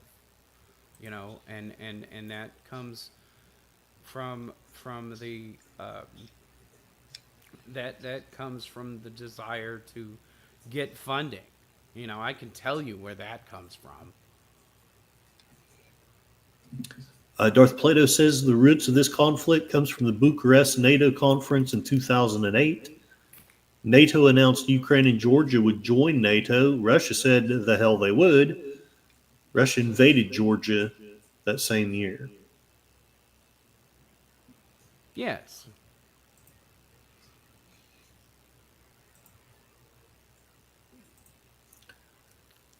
Darth Plato does not believe this is a wider move by Russia to push west of Poland. There's no support for that. And Matt Cheatwood says, no, not anymore, Darth Plato. Russia has shown their weakness. Well, if Russia wanted to take over Poland, it wouldn't be hard. You know, they could simply, unbox their military industrial complex, and Poland wouldn't really have a chance. And if people are thinking that Russians are not as capable as we are, just think about their roles in World War II and Mm-hmm. World War One, especially, and all the things that had happened then. Like with Leningrad and Stalingrad, and those events, the Russians would not back down, and those Russian people will serve if called. There's a Yes. very high majority that will do that, and they respect that. Whereas the U.S., 80% of military age males can't go in the military like me because of medical problems. That does not disclude you from being a private military contractor, though. Right. I should interject that. You Right know, on. but the direct military of the United States discounts like 80% of the population, which in before World War One and World War Two, we didn't have those same regulations that we do now that keep people from asthma. If you have a leg shorter than the other, or if you have a neurological condition, it keeps you from being in the military service. But that doesn't keep you from having any civilian job in the government or being a private military contractor. And I'll tell you what, it may have surprised a bunch of people that Russia initially just employed private military contractors to invade Ukraine and stuff like that. It did not surprise me a bit. Right. Not at all. Because we have them, we use them all the time, instead of our own military. And Yeah, I and know that we. is and Yeah. and there are various reasons for that. You know, but like that's something that they do all the time. Don't be surprised by that. Right You know. on. Darth Plato is asking, I think Matt specifically, but maybe the chat in general. Why do you believe that Russia's goal was Poland and not Ukraine? And he says, media lies. Don't listen to it. And Matt Cheatwood responds, Darth Plato, Russia exists in the middle of an indefensible plain that stretches for thousands of miles. Historically, they were secure when the USSR occupied the entire plain all the way to the choke points at the mountain passes. Darth Plato, make Ukraine a buffer state outside of NATO that will de escalate the front.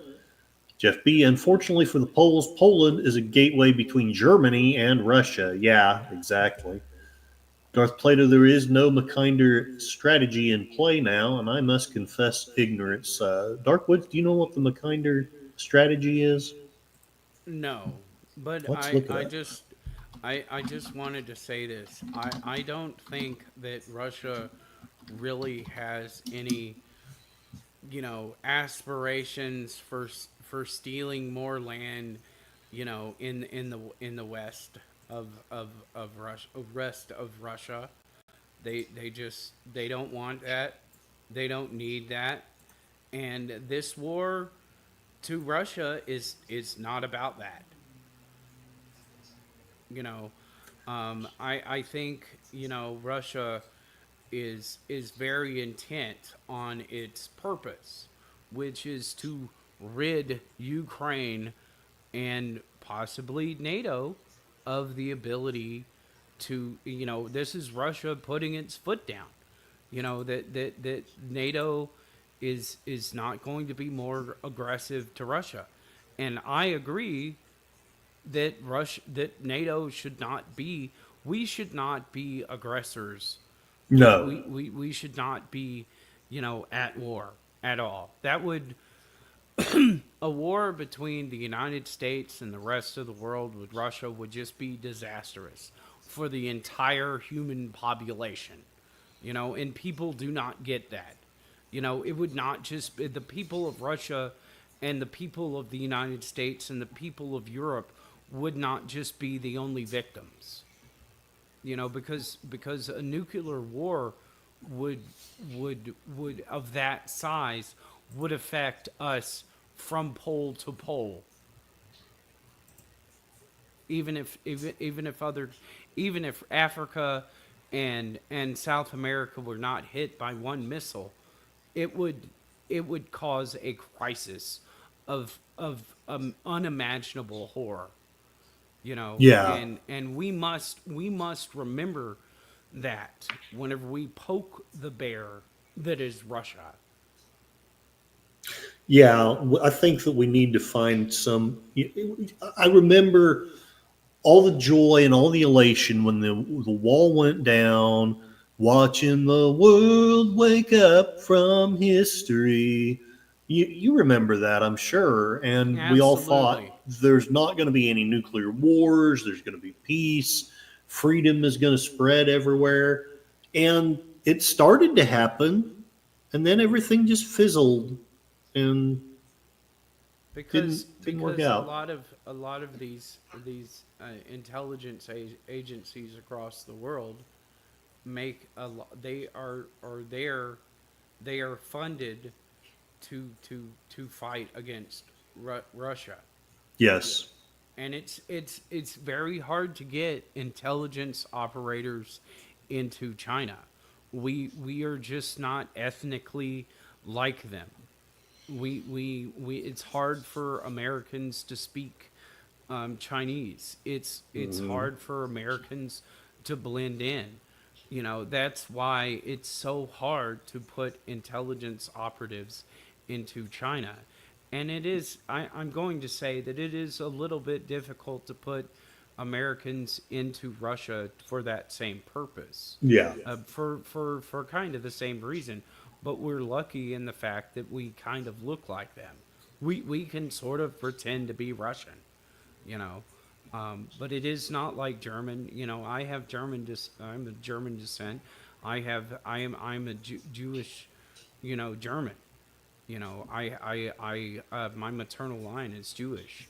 I mean, Right on. I'm not religiously Right, Jewish right. or But anything that's your like that. bloodline. But Yeah. that's my bloodline. You can trace my ancestry back to the original tribes of Judah. And I would definitely say that China is like the place that we should be focused on. And this thing with Russia should have never happened. Like Like Trump said. like Yeah. Trump said. But I really disagree that Russia wanted to just take Ukraine for the sake of having that land. It was, Yeah. I agree with that. I think Yeah. I think that it is possible that during this peace talks that Russia could pull out. I think it's willing to do that. I Well, think that there's going to be some concessions I think because Putin wants to do that, but he can't do it.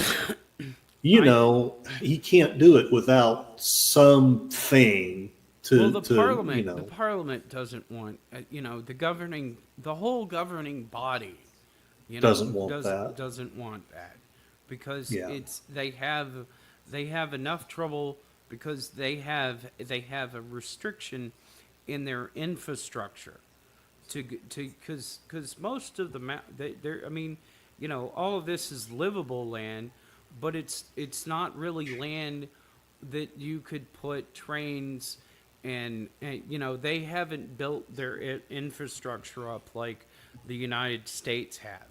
So I so got you. they don't have like a vast interstate to go.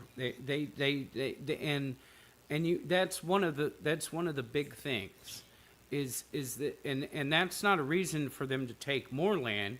Right. They can't support the land that they have. Yeah, they need You more know, people is what they need, more honestly. people.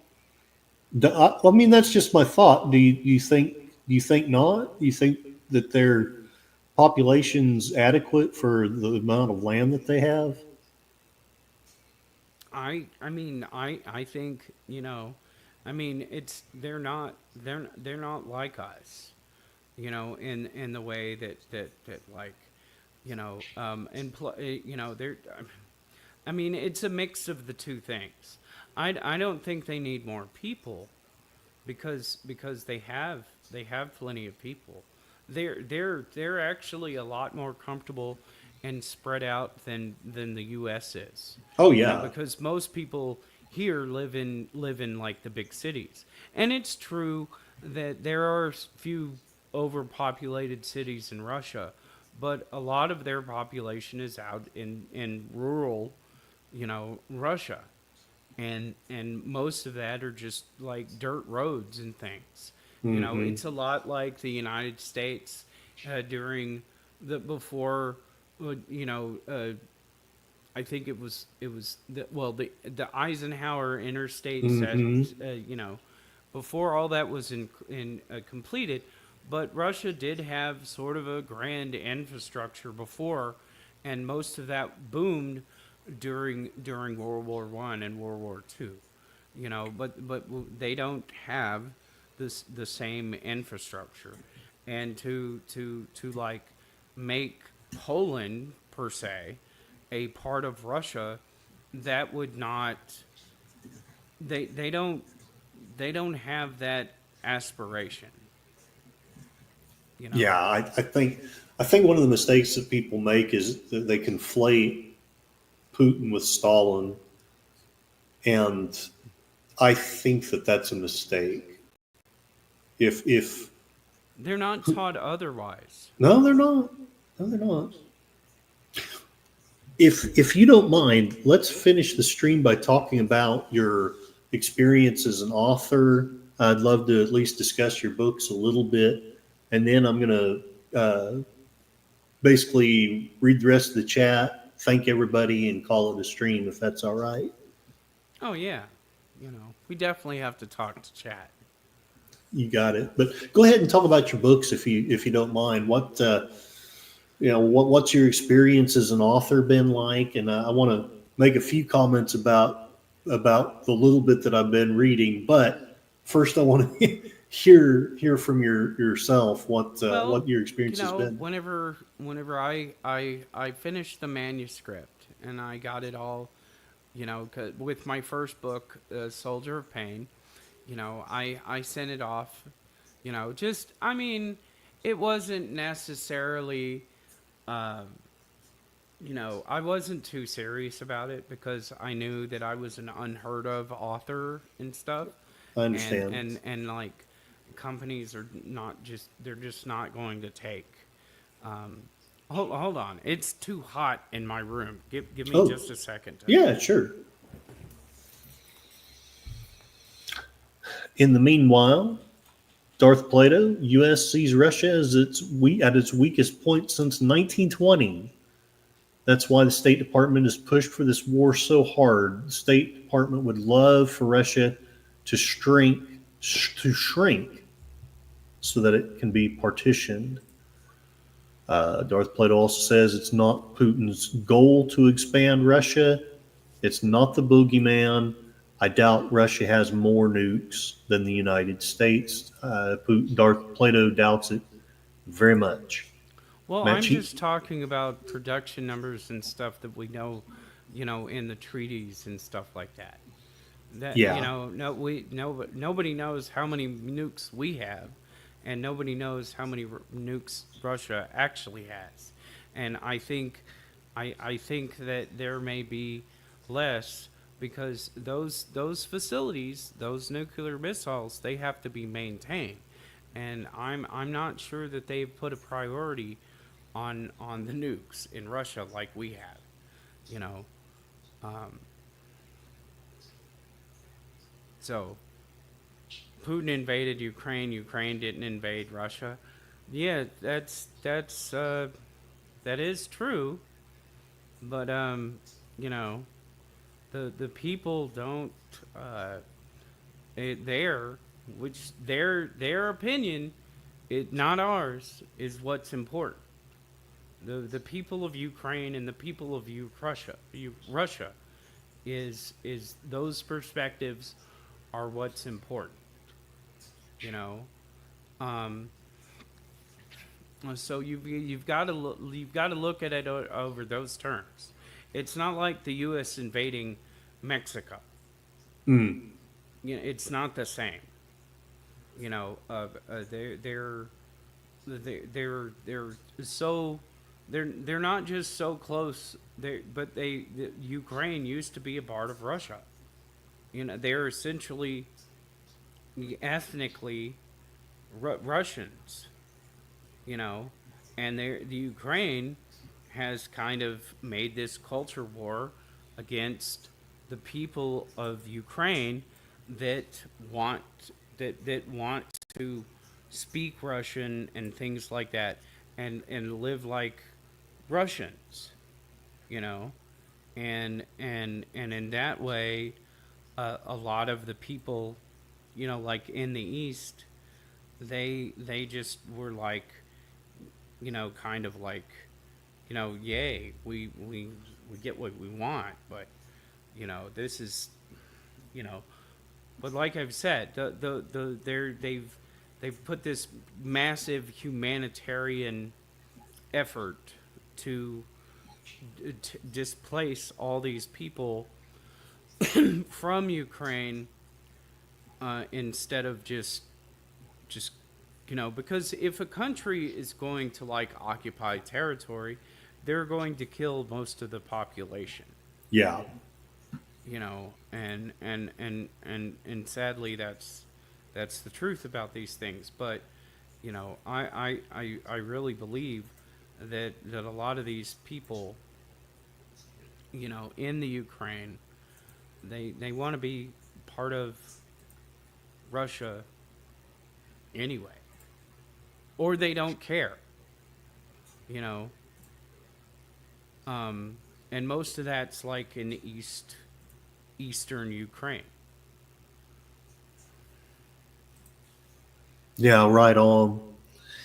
I guess I'm echoing really badly, so I don't know. I can't hear it. Okay. Yeah, on my end, I sound good, but there's people who are hearing me in a weird way. I wanted to make a I've comment got about. YouTube muted, so Oh, yeah, I think. Yeah, I've got YouTube muted as well, so I don't know. I'm not sure what's going on there. could be something with YouTube. It Um, sounds like it's beyond your, you know, ability to stop it. well, yeah, I'd promise I would if I knew what to do. I do want to make a comment though. I've read two of your short stories. The first one about the restaurant where people are going to eat demonic crap. Oh yeah, Vile Kerpass. Yes. And at first, I'm going to level with you. I was not enjoying it on the first page, but by the end of the story, I actually loved it. And here's why. And maybe I'm, please correct me if I'm misunderstanding what you're trying to say in the story, but I realize that it's a almost perfect metaphor for the life that we've built in the West. You know, basically we're fed all this demonic crap, and yet, like a bunch of gluttons, we, knowing what it is, we keep going after it. And I just wondered if you'd make a few comments. Is that really what you meant by that story, or is there another maybe deeper meaning that I didn't catch? What were you trying to say with that story? Well, yeah, you know, like what I was trying to say in that story was literally that people, you know, like this kind of thing could happen. You know, Mm-hmm. you know, you don't, because it's a short story, and I didn't do a lot of world building and stuff like that. until at the very end. Whenever it was like he came out and like, well, I don't want to give away the end to people who haven't read it, but it was kind of like a post-apocalyptic scene Mm-hmm. because people like, I mean, it was modeled kind of after McDonald's in a fictional, it was fictionalized McDonald's, because they obviously, I've worked at McDonald's, they don't have a Mm-hmm. demon in the back, Right, you know. right, right, right. But like, people eat this crap, and it drives them insane, and that's kind of like, that's one of the reasons why Bobby Kennedy is now head of the Health and Human Services of, he's the Secretary of Health and Human Services, is Yes. because we're kind of doing that. I mean, it is a blatant way of saying it, and it is a metaphor for that. So you're really close to the metaphor that it actually is, you know. Yeah, yeah. No, I thought it. But like I say, at first I was thinking, it's just too. It's hitting me over the head too much with grossness. But then by the end, I realized what you were doing. So I really thought it was well done. Well, if you're okay with it, I think I'm going to call it a stream. Well, Lots of discussion here going on about Russia, but I kind of hate to give people the Lou Gehrig. It has been my honor to play in the most wonderful game that's ever been. right. And Netter's coming on, so Yes, I want to let people have a chance to go to Netters. And I'm so sorry, Sashi. One of our aircraft carriers, USS Harry Truman, collided with a cargo ship in the Mediterranean seas. Crazy.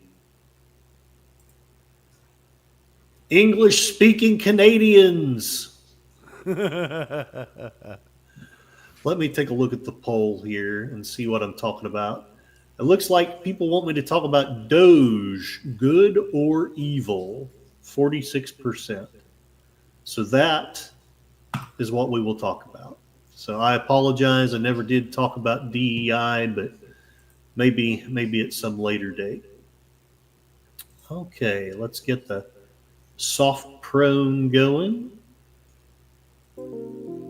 everybody have a good night.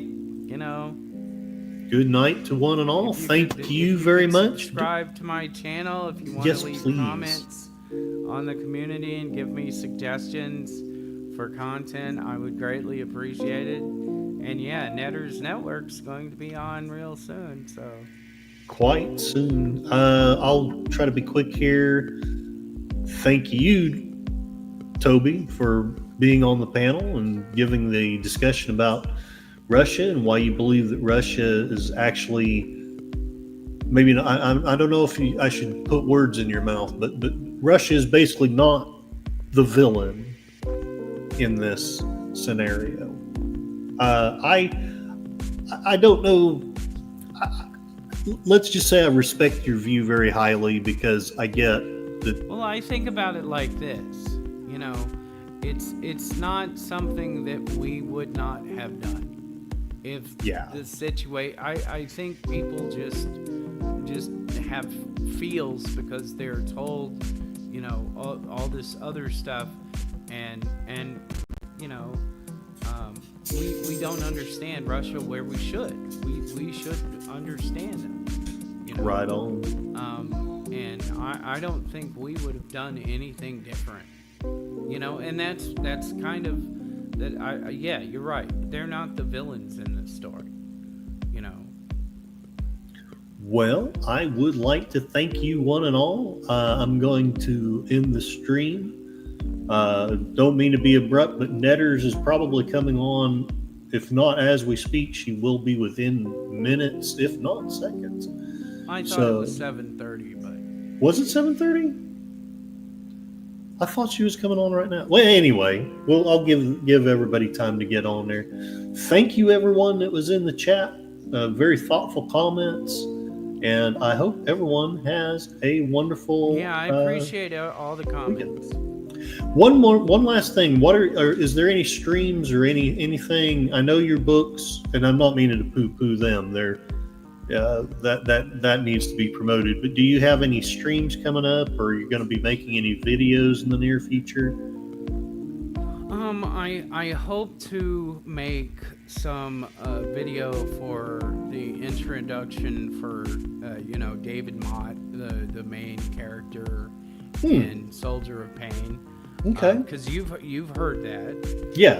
And I'm trying to figure out what do I want to do for the video, because that's just audio. And right. I know it's just coming out as like an audio book, but like I have to have some sort of catchy visual, right? Because it's a marketing, and I'm going to put out that, and hopefully, I'll be able to put out some short stories for people. But right now, I'm just not getting any feedback, interaction from my subscribers, so it's not really worth it, and that's part YouTube's. Yes. I'm blaming them, for not giving people notifications and like not liking me, so yeah. So for right now, but if you want more stuff from me, or you want to give me suggestions for like what I should do with my channel, I very much appreciate all the suggestions that you could give me. All right. Well, there it is. Darkwoods Presents. Everybody have and I will be doing Saturday morning cartoons.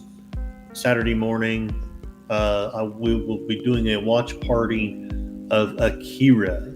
So probably somewhere around 9 or 10 Central. I'll be setting that up for everybody. So thank y'all very much, and have a wonderful weekend. See you at Netters. Good night, everybody. Good night.